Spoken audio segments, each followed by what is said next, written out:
اگر آپ چاہتے ہیں کہ آپ کو نیو ویڈیوز کے بارے میں اطلاع ملے تو آپ چینل کو سبسکرائب کریں، موبائل یوزرز سبسکرائب کریں اور بیل بٹن دبائیں۔ سوالات ہیں۔ ایک یہ ہے کہ دنیا میں مسلمان اتنی سنگین حالات سے گزر رہے ہیں اور اہل حدیث ہیں کہ اپنے مسائل میں الجھے ہوئے ہیں۔ اپنے مسائل میں الجھے ہوئے ہیں کا مطلب کیا؟ سوال پوچھنے والا اگر وضاحت کر دے تو اچھا ہے۔ جی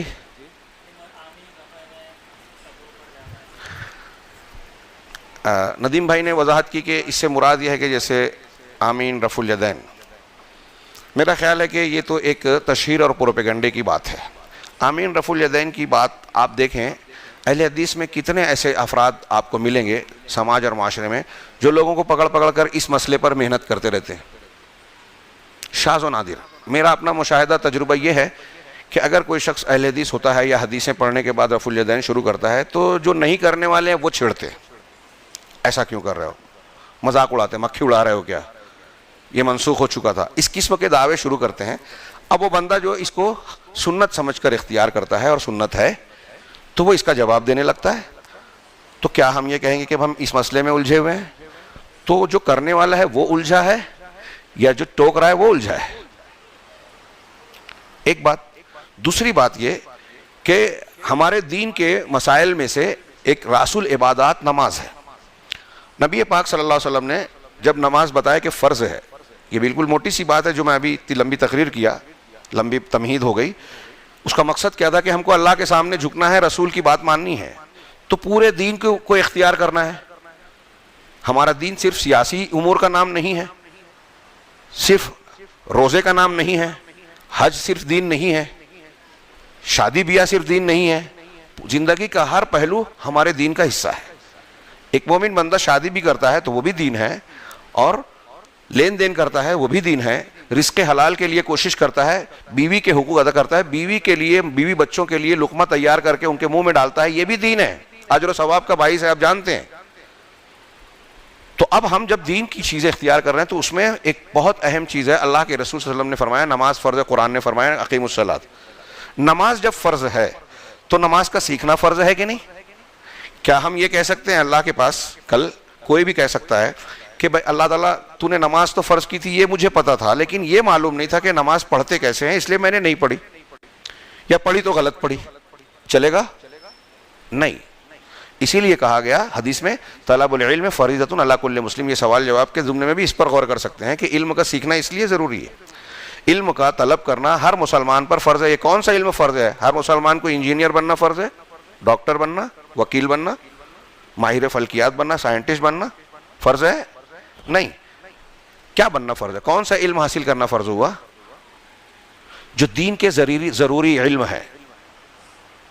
اب اس میں کچھ لوگ عالم بن سکتے ہیں، سب عالم نہیں بن سکتے، تو پھر کون سا علم سیکھنا ہر مسلمان مرد اور عورت کے لیے ضروری ہے؟ شرک اور توحید کے جانے بغیر آدمی مسلمان نہیں ہو سکتا، توحید اللہ کے حق کو نہیں جان سکتا، اس لیے یہ سیکھنا ضروری ہے۔ کوئی آدمی شرک کرے اور اللہ کو یہ بولے کہ میں مشرک تھا اس لیے کہ میرے باپ دادا نے کیا، قرآن میں سورہ اعراف میں کہا گیا ہے کہ ہم نے آدم کی پیٹھ سے نکال کر تم کو اسی لیے عہد و پیمان لیا کہ قیامت کے دن تم یہ نہ کہہ سکو کہ انا کننا عنہا غافلین، ہم اس سے غافل تھے، معلوم نہیں تھا، یا یہ بھی نہ کہہ سکو کہ باپ دادا نے کیا تھا اور ہم ان کے بعد ان کی ذریت تھے لہٰذا ہم نے ان کی تقلید کی اور یہ شرک کر لیا، تو ہم کو کیوں فتہلکنا بما فعل المبطلون، باطل پرستوں نے جو گناہ کیا اس کی وجہ سے تو ہم کو کیوں ہلاک کرتا ہے، ہلاک کرے گا؟ یہ نہیں کہہ سکتے قیامت کے دن۔ مطلب یہ سیکھنا ضروری ہے۔ توحید فرض ہے، شرک حرام ہے، تو سیکھنا ضروری ہے، یہ جاننا ضروری ہے کہ شرک کون سی چیز کو کہتے ہیں اور توحید کیا ہے۔ نماز کو فرض کیا ہے ہر مرد اور عورت پر، مسلمان مرد اور عورت عاقل بالغ پر، تو نماز کا سیکھنا ضروری ہے۔ اللہ کے نبی صلی اللہ علیہ وسلم نے صحابہ کو کہا 20 دن نماز پڑھانے کے بعد ان کو جب رخصت کرنے لگا تو کہا صلو کما رأیتمونی اصلی، نماز ویسے پڑھو جیسے مجھے نماز پڑھتے ہوئے دیکھا ہے۔ اب ہم نے نماز پڑھتے ہوئے دیکھا ہے کیسے، تو حدیثوں میں ہم کو دکھ رہا ہے کہ اللہ کے رسول نے کیسے پڑھی تھی۔ اب اس میں جب ہم نے جانا کہ نبی کریم صلی اللہ علیہ وسلم کس وقت تو انگلی کو حرکت دیتے تھے، کب ہاتھ اٹھاتے تھے، کب آمین کہتے تھے، کب قرات کرتے تھے، کب پیشانی ٹیکتے تھے، کہاں رکوع میں انگلیاں کہاں رکھتے تھے، سجدے میں انگلیوں کو سمیٹتے تھے کہ پھیلاتے تھے، یہ ساری ادائیں ہم دیکھیں گے نبی کی۔ کیوں؟ یہ نبی نے بتایا ہے۔ نبی کو کس نے بتایا؟ جبرائیل نے۔ جبرائیل کو کس نے بتایا؟ اللہ نے۔ کہتے ہیں موطا امام مالک کی روایت ہے، یا اس میں شرح میں نقل کی علامہ زرقانی نے، کہ جس رات معراج ہوئی اللہ کے نبی صلی اللہ علیہ وسلم پر نماز 5 وقت کی فرض کی گئی، دوسرے دن جبریل علیہ السلام آئے اور 5 وقت کی نمازیں پہلے ٹائم میں پڑھائی، دوسرے دن آخری وقت میں پڑھائی، اور کہا کہ نماز کا وقت ان دونوں کے بیچ جو 2 دن میں نے پڑھائی ہے. یہ والی حدیث تو ہر وقت ہے، دین والی جو ہے وہ صرف موطا میں امام زرقانی کی میں نے پڑھی ہے. تو نماز کا اتنا اہتمام، اتنے بڑے بڑے مسائل ہیں، آپ یہ بولیں گے جبریل علیہ السلام اس میں الجھے ہوئے ہیں کہ اللہ کے نبی صلی اللہ علیہ وسلم کو آگے نماز پڑھائیں؟ 2 دن نماز پڑھائی تو طریقہ بھی بتایا، ٹائم بھی بتایا کہ وقت ان دونوں کے بیچ میں ہے. اس سے نماز کی اور اس کے طریقے کی اہمیت کا بھی احساس ہوتا ہے. ایک بات تو پتہ یہ چلا کہ یہ ہمارے دین کا حصہ ہے، ہم دین کے حصے کو جو جس سے متعلق ہے اس کو اہمیت دیں گے. اور اگر رسول اللہ صلی اللہ علیہ وسلم سے کوئی چیز ثابت ہے تو وہ چیز ہلکی نہیں ہے. آپ یہ سوچتے ہیں کہ یہ غیر ضروری ہے، نبی کی سنت کو کوئی غیر ضروری ہے؟ امام مالک رحمہ اللہ کے پاس ایک شخص آیا اور اس نے کہا، کچھ سوالات کیے. امام مالک نے کہا کہ مجھے نہیں معلوم. امام مالک، ان کے سامنے ہم ان کے پیروں کے دھول کو نہیں پہنچ سکتے، ہم یہاں جواب دینے بیٹھے ہیں، اللہ معاف کرے غلطی ہو تو. امام مالک نے کئی مسئلے میں کہا ہمیں نہیں، مجھے لا ادری، اور وہ کہا کرتے تھے امام مالک کہ لا ادری یعنی میں نہیں جانتا، یہ کہنا سیکھو. اس لیے کہ یہ کہنا آدھا علم ہے، اس لیے کہ تم کو پتا ہے کہ تم کو پتا نہیں ہے، تم کو علم ہے کہ تم کو علم نہیں ہے، یہ آدھا علم ہے.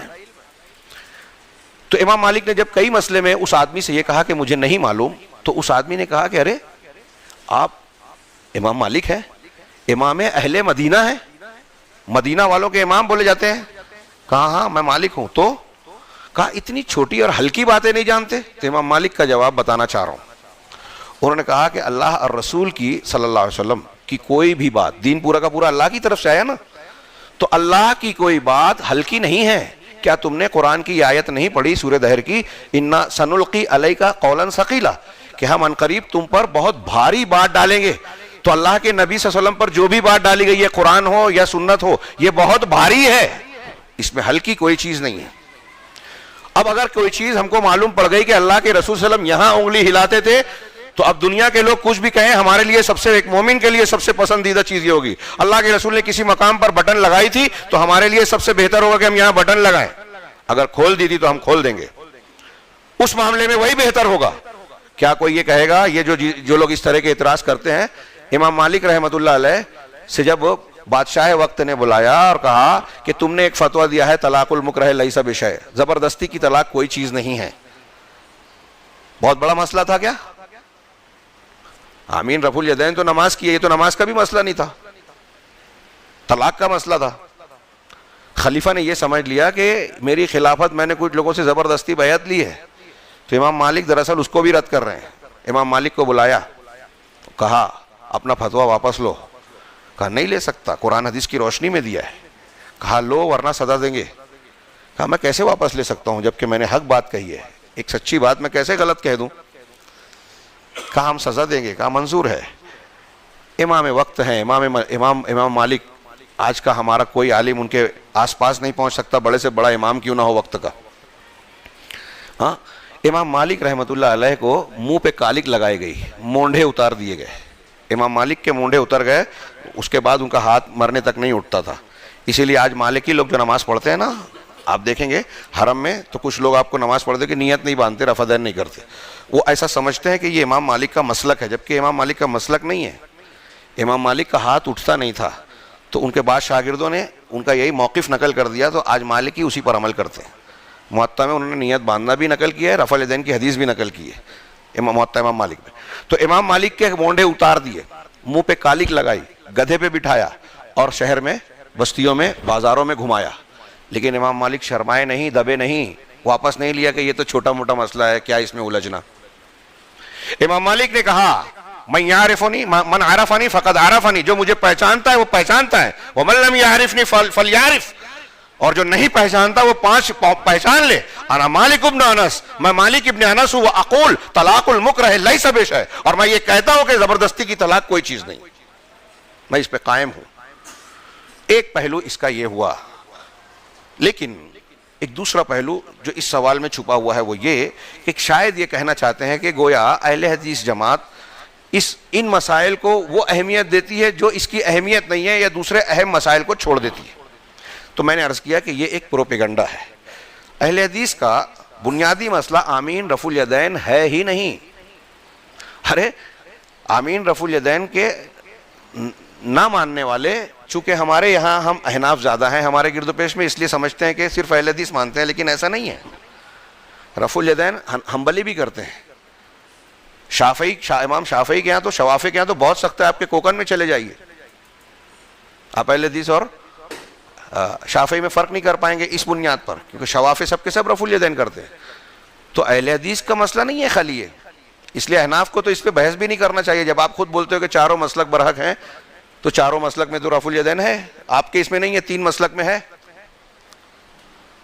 میرا سوال یہ ہے کہ اگر ایک شافعی مسلک کے ماننے والا ہے، امام شافعی کی تقلید کرتا ہوا رفع الیدین کرتا ہے، آمین جہرن بولتا ہے، امام کے پیچھے سورہ فاتحہ پڑھتا ہے، تو آپ کہتے ہو کہ صحیح ہے اس لیے کہ امام شافعی کی تقلید کر رہا ہے. اور ایک اہل حدیث کہتا ہے کہ چونکہ اللہ کے نبی صلی اللہ علیہ وسلم کی سنت سے ثابت ہے کہ امام کے پیچھے سورہ فاتحہ پڑھنا ہی چاہیے، اس کے بغیر نماز نہیں ہوگی، اندر رکوع بعد رکوع رفع الیدین کرنا چاہیے، آپ مرتے تک وفات تک یہ کرتے رہے، اس لیے ہم کرتے ہیں.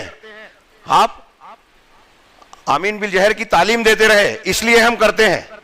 تو آپ کہتے ہو کہ آپ غلط ہو.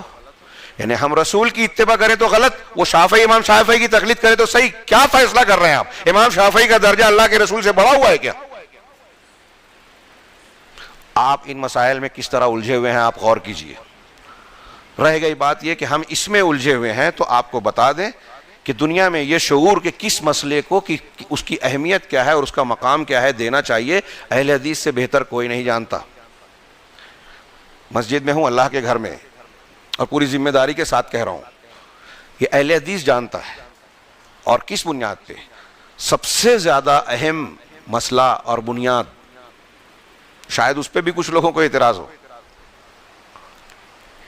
سب سے بڑا بنیادی مسئلہ کون سا ہے بتائیے آپ لوگ؟ سب سے بنیادی مسئلہ کیا ہے؟ توحید. یہ جو آپ نے جواب دیا، ابھی کئی مجلسوں میں آپ جائیے، 20 سال جماعتوں میں گھوم کے آئے ہیں، اسلامی حکومت قائم کرنے کے لیے محنتیں کر رہے ہیں، وہ یہ جواب نہیں دے پائیں گے. میں کوئی طنز نہیں کر رہا ہوں، سوچنے کی بات ہے. اہل حدیث کا دعوت اور تبلیغ اور دین کا پورا معاملہ اللہ کے نبی صلی اللہ علیہ وسلم کے منہج پر چلتا ہے، انبیاء کے طریقے پہ چلتا ہے. ہماری دعوت بھی انبیاء کے طریقے پہ چلتی ہے، ہمارے تربیت اور تعلیم کا مسئلہ بھی انبیاء کے طریقے پہ چلتا ہے.